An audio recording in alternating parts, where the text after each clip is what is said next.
The format of this evening is very much around Kareem bringing forward his story, telling his story around his experiences as an athlete, how the coaches that he worked with had influenced his success as an athlete, and also how that influences his coaching going forward.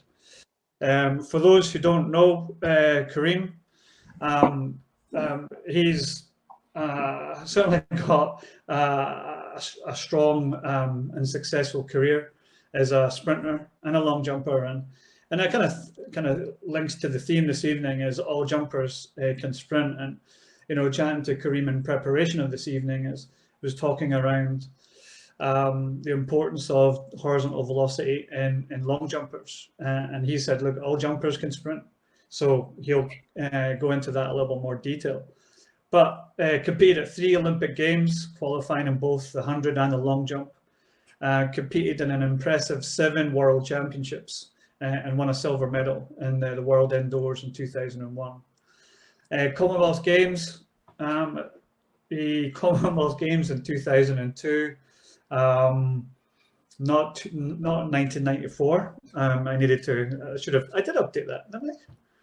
Anyways, Kareem jumped bronze medal in 2002. And for me, I have mixed emotions, I suppose, around that time. Kareem and I competed in those Commonwealth Games in Manchester 2002. And I don't really want to give a kind of blow-by-blow account of round 1, round 2, round 3. But I was in 3rd place after round 3, I think it was, round 4. I was in 3rd place with 788. I think Nathan Morgan jumped 801, Gable jumped 793, I think, and I was lying in 3rd with 788. Kareem came out of nowhere and jumped 789. And then I replied in the following round, which was clearly a further jump, but it was still measured at 788, 7 year behind. And ever since then, I've hated the guy, hated his guts, and never spoken to him. But that's not true. Since then, I think we've had a good friendship since then, and met over the years at different competitions, and it is great that we're both coaching and hopefully kind of paying forward what we've learned in the sport in the long jump. But I think what's equally or even more impressive is his stats. Running 6:54, 9:96. But he's a long jumper first and foremost. He competed in the long jump. I think when he started college, he was jumping over 8 and running 10.5. And when he finished his collegiate career, he was running 10.1 and jumping 860s. And I think it kind of just goes back to the theme of this evening: all jumpers can sprint. And him and Carl Lewis are the only athletes who have run under 10 seconds and jumped 28 feet. So I'm really pleased that he's been able to come on tonight and chat to us and very much listen to his story around, through these years and how that shaped his philosophy. So without further ado, I'm going to pass you over to Kareem. Again, guys, keep your questions coming and I'll lock them up for a Q&A towards the end of the session, and we can really get into it, and want this to be as interactive as much as possible. Okay, so Kareem, over to you, mate. Well, thanks for having me. This is it's an honor every single time to be able to share the knowledge, this is no different. For me, it's personal, and it's something that for me I have learned throughout the years, good and bad.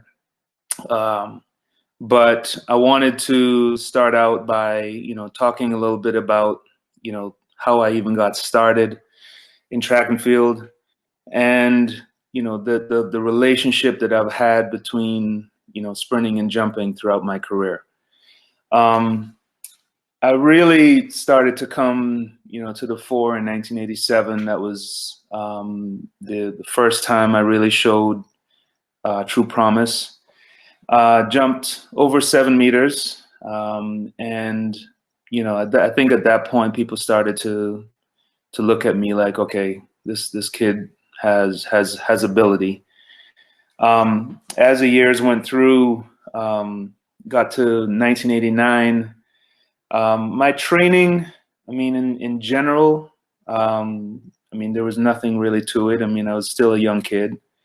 But in '89, at the Carifta Games, I jumped 783, which at the age of 15, folks were just like, okay.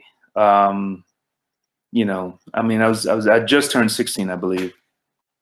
But those championships, I ran 1088 and 21.9. And, I medaled in all three events. But I never at any point, through my high school career, looked at myself as a sprinter. It was never something that that I thought was part of my repertoire. I always looked at the sprints as complementary. And in 1990, it was the first time I jumped over 8 meters. I jumped 805 in Orlando. And again, I ran 100 meters here and there. That year I ran 1089. And this was the last year before I headed off to university. Now, in 1990, I got third at the World Junior Championships, jumped 794. And I was part of I would say one of the greatest classes ever to come out of, from the junior ranks. James Stallworth, 820 long jumper. Dion Bentley, who had the USA junior record, broke Carl Lewis's record. I was third. And then Eric Walder came out of that class. Ivan Pedroso was fifth in those championships. So, you look at the top five, at those championships, and all of us, except for James Stallworth, ended up jumping over 840 in our careers. Now, when I got to college, again, I think it was pretty clear what I was going to be contributing. But at Rice University, I mean, we had a very small group of athletes. So everyone had to chip in. There wasn't a situation where we had a jumps crew that was separate from the sprints crew. Everybody at some point, had to chip in. So throughout my entire college career, I mean, every meet I was running on a 4x1, or, in indoors, I was running the 60. And, it continued through. Now, my freshman year, I made a massive improvement. Jumped 840 windy, which I think to this day is still the longest jump ever by a junior under any conditions. And that was my bread and butter. 92, 839. But 92 was really when I started to see things improve in the 100. That year I ran 1060 in the 100 meters. And then 93 came along, 836, but I ran 1030. Now, the training I did in college, I mean, I primarily, I sprinted, twice a week. I'd have a day of doing, acceleration development. And then I had a day of doing some sort of specific speed endurance, whether it was 150s, 200s, that sort of thing. But, by and large, the majority of my week was spent doing some sort of jump training. 94, that was really the breakthrough year for me. I ended up redshirting my outdoor season, spent the season over in Europe, and that was a year that I jumped 864. And 863, sorry. And it was, an unbelievable experience, spending that summer over in Europe. I mean, I think I averaged that season, 847 was my average. Now that year in the 100 meters, my 100 meters time dropped to 10:21. And, again, it was never something that, okay, this is another part of my repertoire. It was still a complimentary event for me. And fast forward to my senior year in college, had another, very good outdoor season, won 2 national titles in the NCAAs.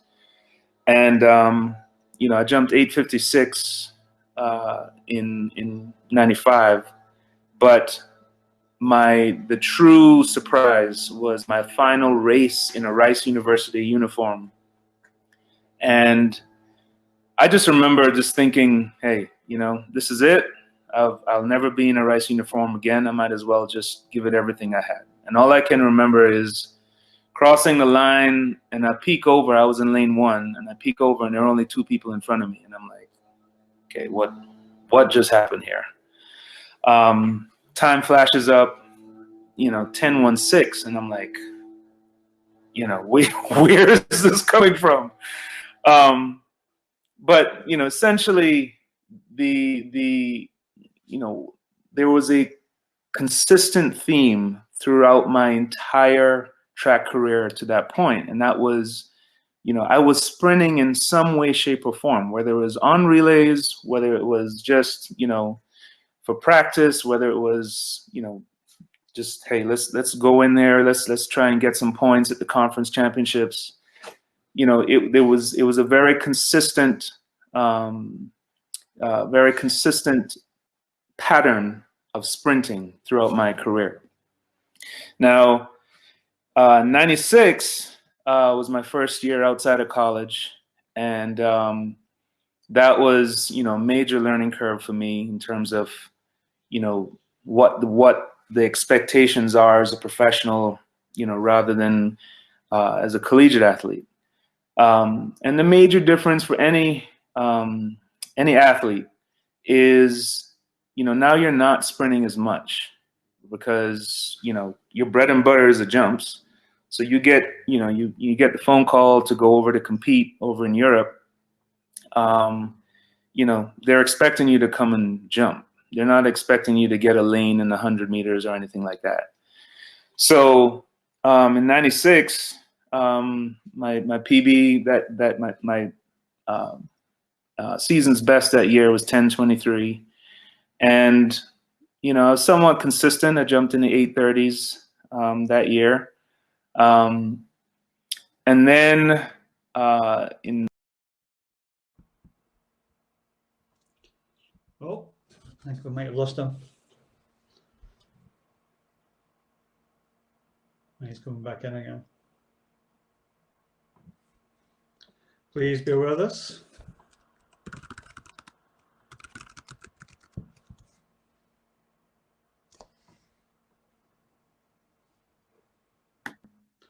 Here we go. You're back. You all right there? Yeah, I'm here. Can you hear me? Can everyone hear me? Yeah. Go for it. Yeah. So, 96 was probably the most disappointing year, just from an injury standpoint. I got injured prior to the U.S. Olympic trials, didn't make the finals. And, I still ended up, having somewhat of a decent year over in Europe. But, I missed a big, part of that season due to injury. So at the end of 96, I made a decision. Well, let me backtrack. Right after the season was over, my mother passed away. And, it really set off a lot of things in my mind in terms of, what my future is going to be, that sort of thing. And at that point, Dan Pfaff, Donovan Bailey. Donovan had come off of, winning the world championships in the 100 meters and then coming back and breaking the world record in the 96 Olympics. So, in a lot of ways, I felt like that was probably the best move for me. And really what it boiled down to was, the therapy aspect. I learned a lot about, maintenance, learned a lot about, active release therapy, all of those things that the injury I had in 96 was sciatic injury. And, at that time, I really didn't know anything outside of massage or chiropractic. And it just kept persisting and persisting and persisting. So there was definitely some overtraining involved. I would definitely say that. So meeting Dan was a bit of a revelation. And, he started to teach me a little bit about everything that's involved with being a professional. Maintenance before and after practice, proper diet, the mental aspect. And so I moved to work with Dan in the fall of 96. And, one of the first pieces of advice and the only piece of advice that I followed with was, hey, just shut up, listen to the man, and just let him take the wheel. And that's what I did. Now, the major difference between Dan's program and the program I had done at Rice was that I was lifting 3 times a week. We were training 6 days a week instead of 5. And then we were sprinting a lot more. The way the program was set up, I was going Monday, Wednesday, Friday, Saturday. Those were the days I was actually on the track, lining up with the likes of Donovan Bailey, Obadeli Thompson, Bruni Surin, Glenroy Gilbert, Rashawn Griffin, every Monday and Friday. So essentially, I had a decision to make. And what I mean by that was, it was a very, very, the energy in the group, the competition in the group was, bar none. I still would say that's one of the greatest sprint groups ever assembled.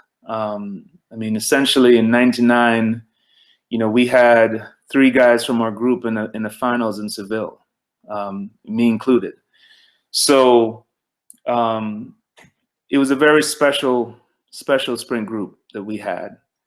And even on those days where I didn't feel 100%, it was like either you line up or you get embarrassed. So that fall was very, it was very different from the sense of, all of a sudden the jump thought process, the sprint process started to take a hold. And, when I had initially moved to Dan, I told him that I didn't want to be a sprinter. Like I wanted to improve my speed on the runway. I wanted to be, I wanted to be better on the runway to be a better jumper. Now, what Dan essentially did was he taught me how to sprint. And the sprint mechanics that I used on the runway, if anyone was watching back then, I sat quite a bit, and, but it was a very long loping stride that I had. And I was powerful enough that I was able to convert it, even though my hip height was lower than most people, coming out of the penultimate. Some even compared my penultimate to almost like a high jump penultimate. So what Dan taught me was raise your hips, good posture, and it it translated into faster times. Now I had no clue in the world that I was actually approaching world-class speeds in practice. I was hitting the times that Donovan Bailey was hitting. I was hitting the times that Bruni Søren was hitting. And, Dan, for his part, we didn't really talk about it much. So you can imagine the shock on my face when my first race in 1997, we were at a meet in El Paso. I cross the line and 10:05 pops up. 10:05? Like, what? So from that point on, the conversations that Dan and I were having were really just, okay, we're going to continue jumping. We're going to continue focusing on, but you're now getting lanes in major meets. There are meets, there are competitions over in Europe that want you to come and compete. And, one of the highlights for me was at the Prefontaine Championships in 97. And, lining up with Mike Marsh and John Drummond and Maurice Green when he was still on his way up and winning that race. I mean, the shock on people's faces, it was like, what just happened here? So when that happened, I noticed a transition, a difference in the way I was running down the runway. So instead of my speed being collected right at the end of my approach, I was getting up to top speed by step 8, by step 9, I was rolling down the runway. So the rhythm was off, and I had to make some major adjustments in terms of timing, in terms of body position, in terms of even steering to the board. It was getting to a point where it was almost impossible. And it really came to a head in 97 at the USA Championships, the same meet where I broke the 10-second barrier, 996. I still can't to this day tell you what happened. All I know is my instructions in the first round were to get out, get from 0 to 60, see where I am, and just cruise through. And all I saw was John Drummond was within striking distance, and I just literally tagged along with him. And the time pops up, and his time pops up, and it's 992. And I'm like, I wasn't that far behind him. And 996 pops up. So again, another major stepping stone in my sprint development, and one that I was, I can't say that I was prepared for. It was still just like, okay, what's going on here? And, when I had those conversations with Dan, it was, we literally came to a decision 2 days later. 2 days later, I fouled out at USA's.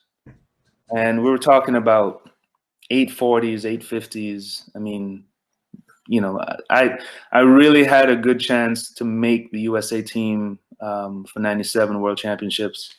Fouled out. So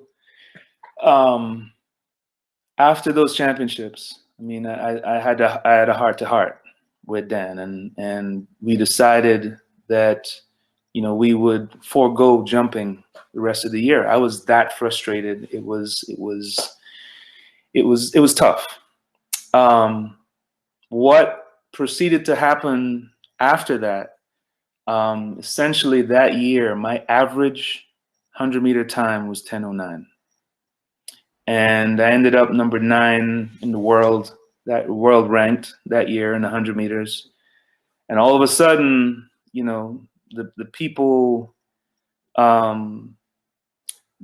that were, looking at me as one of the elite jumpers are now looking at me as one of the elite sprinters in the world. And you know, it wasn't, again, it wasn't something that I wanted to do, nothing that I'd sought out to do.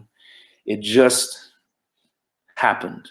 My training, everything that I was doing was translating into faster times on the track. So 98 comes along, and I decided, you know, like, you know, and I'm getting these opportunities to double in the 100 and long jump. And, you know, there's the Carl Lewis double. All right. So how many people have successfully managed to navigate through that 100 meters long jump, you know, on that same day? There's only one. And until someone else comes along to do that, I mean, all respect due to Carl Lewis and what he was able to do over the course of his career, because 98 ended up being one of the probably the second most frustrating years of my career because, you know, running the 100 first, now it's in your legs. Go over to the long jump, no control. Either way, jump, go over to the 100, legs are tired. It was, you know, and it just continued all the way through. And so even though I ended up that year, you know, I still ran 10:07 that year. You know, I had some good results. It was still something that just, you know, it didn't resonate with me positively. 99 comes along, and then I switch back. Well, I didn't. I switched back to the long jump, you know, as my priority. And this is where, you know, you talk about divine intervention, right? So that entire year, I said no to running 100-meter races. I said I just want to focus on the long jump. And so building up to Seville, I was getting used to the speed. I was getting used to the rhythm. I go to Zurich, and you know, I had a really good result in Zurich, which was the last meet before Seville. I'm feeling positive. I'm feeling really good about winning a medal in Seville. And I get to I get to my hotel, and this is 2 nights before the meet started. And a reporter from L'Equipe comes up to me. And now I had told the president of our association, hey, don't enter me in the 100. I'm just focusing on the long jump. I get to the hotel, and the president of a reporter from L'Equipe comes up and goes, hey, I see you're doing the Carl Lewis double. And I'm like, no, that's not the plan. And he pulls out the start list, and there's my name. So, you know, I go and have a conversation with the president of our association, and I'm telling her, I'm like, this is not what the plan was. I haven't sprinted very much this year. I don't want to run here. So she says, okay, well, you could always go false start. And I'm like, no. So anyway, long story short, I meet up at the track with Dan the day before, and he is telling me, he says to me, hey, let's just see where this goes. You know, there's no harm, no foul. You still jump 2 days later. So first round, I run 10:24. Okay. And I come back to the quarterfinals, and I'm feeling pretty good. This is when there were 4 rounds at the World Championships. And I run 10:14. So now I'm in the semifinals of these championships, coming off of, when I say zero, like no conditioning, just so we have the semis the next day. And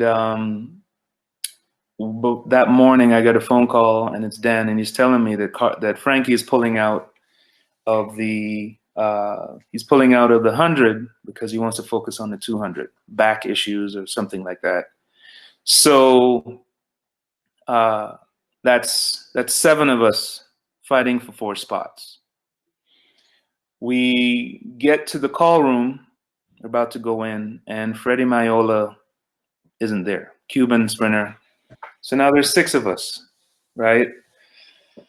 Get in the blocks, Matt Shervington, 2 false starts, boom, boom.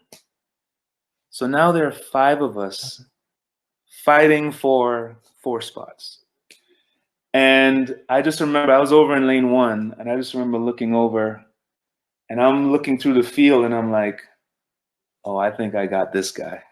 And I could tell, like, energy-wise. I won't tell you. You'll have to go and see who I'm talking about. But anyway, gun goes off, and I gave it everything I had. And then I'm watching the descending times, and I'm the 4th place finisher in that race. So it's dawning on me that I've just made the finals of the World Championships in the 100 meters, but at the same time, I'm just like, this can't be happening here, right? So at that point, I've got 3 races in my legs, and I am just like, my body's shot. Again, this is where the lack of conditioning kicks in. So, I ended up getting dead last in the final, but, I just made the final of the World Championships. Like, what?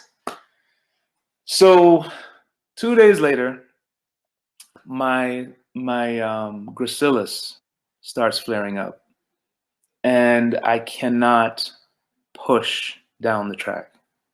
I mean, the collateral damage from running those 4 rounds really, pushed me back. And again, I look back on it now, like, do I have any regrets? Absolutely not. I'm a World Championship finalist, but it still stung. It stung a great deal. So the end of my career, when I look back on it, I mean, I ended up moving back to Coach Yang in 2000,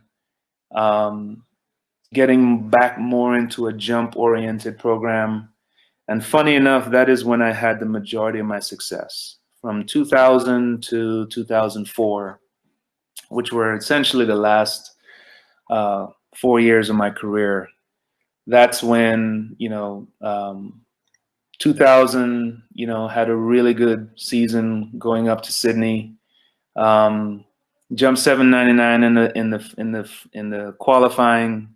For the first time in history, 8 meters made the final. It's just one of those things. 2001, I ended up winning the silver medal at the World Championships. Got 5th at World Outdoors 2001. 2002, won the Commonwealth bronze medal.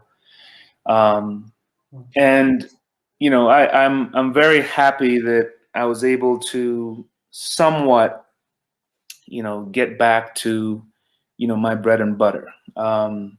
Now, 2004 was the first year that I decided, okay, I can see the end in sight. I can see the end of my career going. Let's just see how we can end up, in the 100. And decent results. I also switched back to the Cayman Islands at that point. And, I was very, at the end of the day, I was very happy that, I was able to end my career off on a good note. And, but overall, I don't think there was any way for me to get away from the sprint component.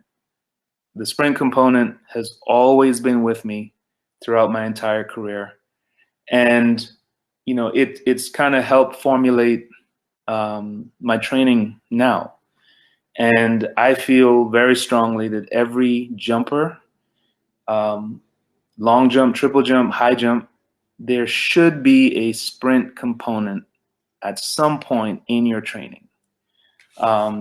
So, you know, overall, you know, I can say that, you know, I've been there, done that. I've had success. I've had my failures and all of that. But at the same time, you know, I've achieved something that only one other person in history has done. And, you know, I've managed to, you know, learn a lot about both sides, you know, how it can help and how it can hurt, you know, and that's the tricky part I feel about, you know, training, you know, elite athletes, collegiate athletes, high school athletes. What's the dosage? What's the dosage? You know, how much sprinting should you do? You know, when is the best time? I mean, how do you convince, you know, a jumper that they need to get out there, you know, every now and then, put the sprint spikes on and just let it rip, you know? But yeah, that's my story. Brilliant, excellent. Thank you very much for that. That's excellent. I have some questions, but I think our audience have been submitting questions when you've been chatting. So I'm going to move it over to the question board, and then we'll just go through some of these. Yeah. Let's do this. So, hi, do you think you improved technically, or was it just the speed within that group? So kind of going back to the time that you were working with Dan. Yeah, so both. I improved immensely, you know, my sprint technique, but there was also massive competition within the group. And, you know, for the folks that are old enough, I mean, sprinting back in the late 90s, no, well, the early in the 90s was kill or be killed, you know, and I think it's actually a component that's not there anymore. There's a lot more camaraderie, you know, with sprinters now. There seem to be a lot more. But back then, I mean, it was. I mean, you were going to hear about it if you got beaten, and it wouldn't be choice words. You were going to hear about it. So, I just the natural competition, you know, spurred me on to faster times. Cool. Next question. So Lucas, what has impacted more in your development that time in the training plan or the training group, in your opinion? The training plan was, you know, much more of had much more of an impact on me, simply because, you know, I had to, for the first time in my career, I had to switch off, like take the long jump off, put the sprinter on, you know, and there were days that were it was just about sprinting. And, you know, I think, you know, and I've had conversations with Dan. I mean, he thinks that, you know, I could have, if I had dedicated myself, I could have been a 10-8 sprinter. There was no doubt in his mind. But it came down to my personal, what I wanted to do. So yeah, I mean, it definitely was the training plan was a huge difference. Thank you for that. Next one is from Bashir. Did you not focus on specific technical cues during those embarrassing workouts, or were you just raw and aggressive? Interesting, Bashir, with the embarrassing workouts. Kareem? Well, yeah, so the answer to your question is actually in your question. How do you maintain focus, technique, rhythm, focus on your craft, focus on your lane, while the Olympic champion world record holder is right next to you, right? And that was the emphasis, you know, of those workouts. It was like, you know, how can you maintain your poise, maintain your technique when you've got the greatest sprinter at that time, you know, looking to eat your lunch. It was tough. It was tough mentally. And what I found was that in those times, I was able to stay focused and not get rattled. Because at the end of the day, when you think about the World Championship final or the Olympic final, mistakes are made. Massive mistakes are made. It's the people that mitigate those mistakes the most that are the most successful. Okay, great, thank you. Next one is by Rachel. With hindsight, what were the major changes to your sprint technique itself, and how did you believe you achieved this to get 10:05? The major change to my sprint technique was everything. I mean, he literally dismantled, my sprint technique and taught me about the drive phase, taught me about transition, taught me about relaxed sprinting, taught me about, the up and down mechanics all the way through the line. I mean, I literally started from scratch. Now, the natural ability was there, but Dan really taught me the nuts and bolts of how to sprint. Okay. This one's the next one, a follow-on question from Rachel, and it's really around improving your max speed, or did you improve your max speed, or the effectiveness of that acceleration, an initial part to attain that max speed? So one of the things I remember the most about that time was the sprint, float, sprint workouts that I did with Dan. And it ranged from 90 meters to 150 meters, where, 90 meters, you broke it down into 30 meter segments. So you'd set up 30 meters, maintain from 30 to 60, and then bat out of hell from 60 to 90, right? And, on paper, the thing that I realized pretty quickly, especially the 120s, was if you did it right, you probably couldn't do more than 4. If you hit, the positions and you're actually able to hit that last 40,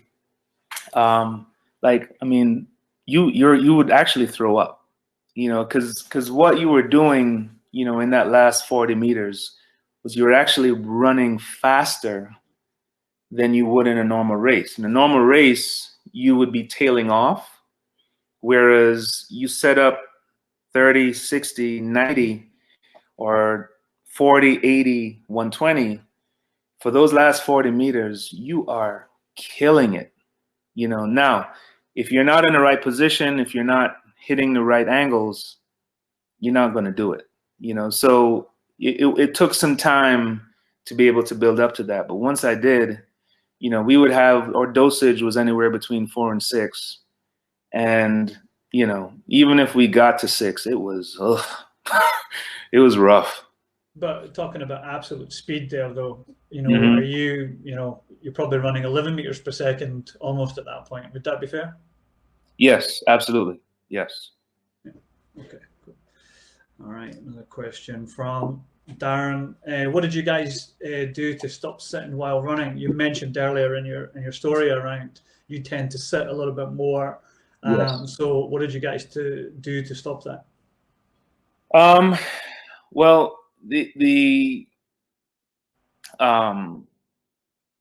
first it started with being conscious of it, being aware of it. The one thing that Dan taught us as a group was, he was not able to be with us over in Europe. He literally coached us to coach ourselves. And so, as simple as it sounds, he put it on us. He put the onus on us to be aware of our body positions. I mean, I can tell you any number of workouts where I was actually monitoring what was going on with my right ankle as I'm sprinting full speed.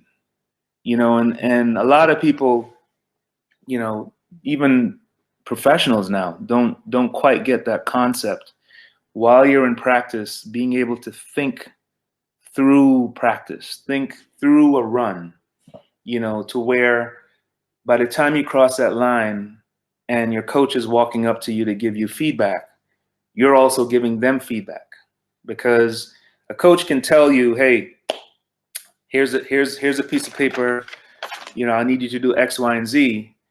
It's one thing to execute it, it's another thing to feel it. And he really harped on that for us, to feel what we're doing. And once I got out of being in that sitting position, I never went back. And it starts with walking drills. It starts with doing running drills.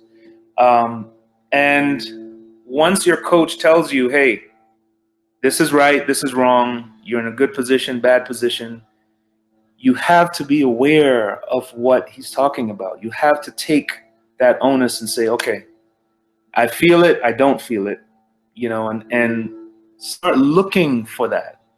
Every time you do a run, when you finish, do you feel like you did it right? Does it feel like you did something correctly?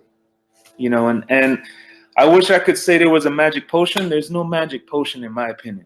It really comes down to, because you can also film it, run it back, and tell that athlete, hey, do you feel what we're talking about? And do you feel the difference between what we want you to do as opposed to what you're doing? Cool. Good. Thank you for that. Next one. This is from Bernard. Evening, Kareem. As someone who was an elite jumper sprinter who's now working with the next generation, where do you see jumps in the current era? And also, do you feel there is an overemphasis or reliance on the modern sports science? Sports science has its place, but it can be too much or not enough intuitive coaching. Thanks. So in terms of the jumps, I feel like the long jump has probably suffered the most, with this new generation. I feel like the triple jump is in a great place. High jump's in a great place. Pole vault is, they're in another stratosphere right now. But I feel like out of all the horizontal jumps, the long jump has suffered the most. And the reason being is that I feel like there are a lot of sprinters that have chosen to sprint, even though they probably aren't, getting to world-class times. It's still the sexy event. And, like myself, if someone had come to me, as a high schooler and had watched me jump and said, hey, I want to teach you how to sprint, I probably would have told them they were crazy and you can go wherever it is, but you're not, no. Now, I think nowadays that jumper is going to be like, yeah, let's do it. And it's just, I think we're in a time where the sprints have taken a stranglehold. It doesn't help that the IAAF, World Athletics, is doing what they're doing right now with the all of these changes to 4 jumps, getting to the final round and we start all over again, doing all these things to try and shorten the event. It hasn't done wonders for the event, and it does hurt that we're not seeing the talent. I was talking to a friend of mine, Chris Huffins, the other day, and I think we counted somewhere in a range of 40 jumpers in the 90s that had jumped over 820 or 830. That's insane, right? And we're seeing a massive drop off now. And as far as the overemphasis on sports science, I feel like there's much more science involved. There's much more technical aspect involved. I don't think it hurts. You know, but you know, if you ask any of the jumpers that I coach, you know, when we get to the track meet, all that is over. Okay, whatever we've done in preparation, now you just go do what you do. Okay, we'll talk about it afterwards, but I do believe that there's a time and place for just go compete. Okay, I'll give you one or two cues here and there, but by and large, it's on you. Your name's called, you go out there and jump. You know, we'll deal with the technical stuff afterwards. Great, thanks for that. We have probably just over 5 minutes left, and we've got a few more questions. So this one's kind of going back to your earlier discussion. What was the main difference on your sprint training for the 9 to 8 long jump concentration year? Were you focused on that event? I mean, really, it was just mentally. I was preparing for a season of doing both, and you know, that was also the year that, I mean, I got to a point where my cooling system shut down, and you know, I'll never forget like that period of time where my training was at such a high level, you know, for so long that something was bound to give. And you know, that was probably the year that I overtrained.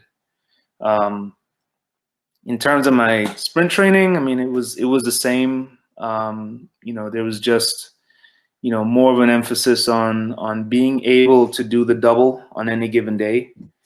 And again, all respect to Carl Lewis and what he was able to do for his entire career. Okay, cool. I've seen this question just sneak up on us. You've got 6 minutes. Could have started with the present, you know, tonight with that. Anyways. Yeah. So my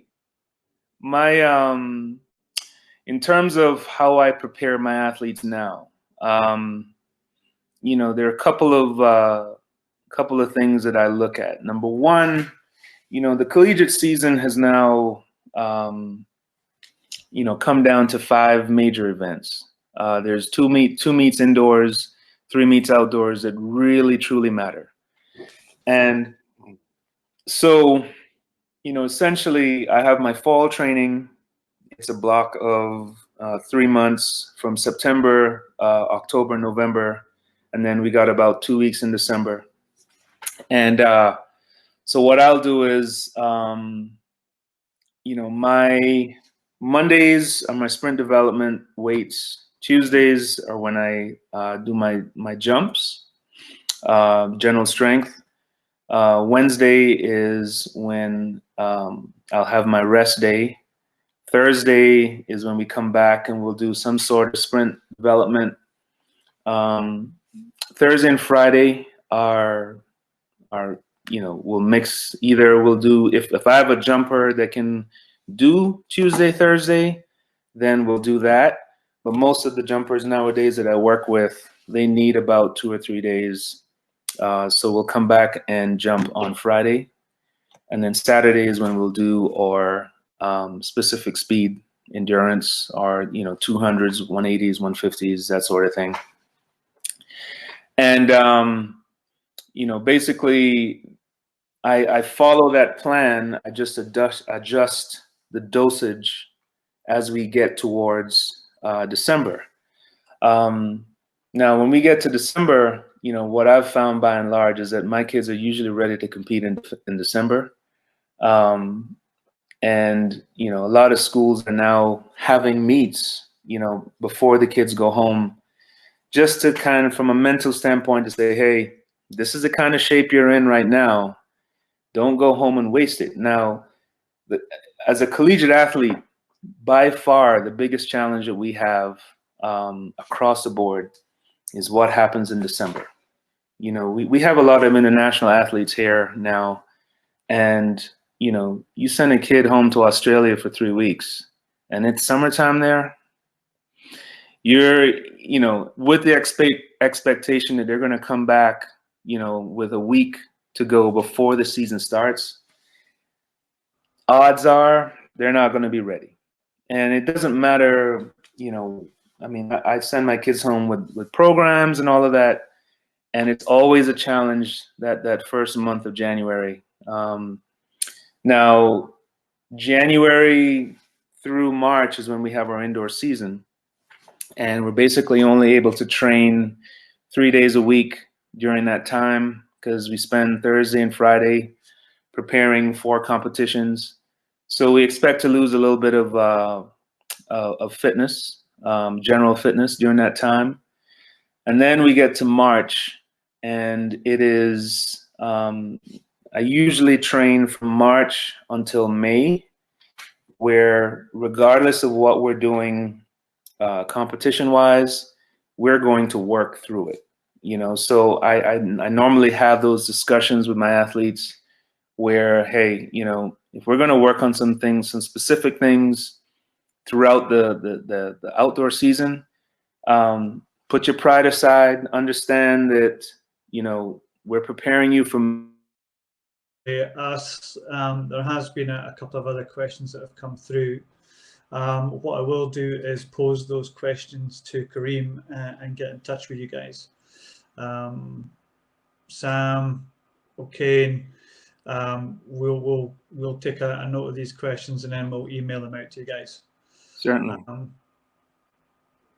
think we're possibly getting Kareem back. I'm here. Ah, you're there. We just lost the camera. Okay. Oh, here we go. Okay, so I think we've got about a minute left of this program. Yeah. What I've just said is that there's been a couple of more questions. What I would suggest is I'll get them off to you, and if we can just contact those guys around those questions. The last one was around that kind of relearning process on the approach. Whew. And again, we probably need another hour for this session. Oh my gosh, that story of my life right there. Yeah, listen, I think it's been a brilliant evening. Thank you guys for sticking with us. I know we had a couple of technical points, but great. Thank you very much. And hopefully we can get Kareem over to the side of the Atlantic once this embargo gets lifted. Yeah. But Kareem, thank you very much for your time this evening. And guys, attendees, thank you very much and be safe out there, okay? All right, take care. Thank you guys. Cheers.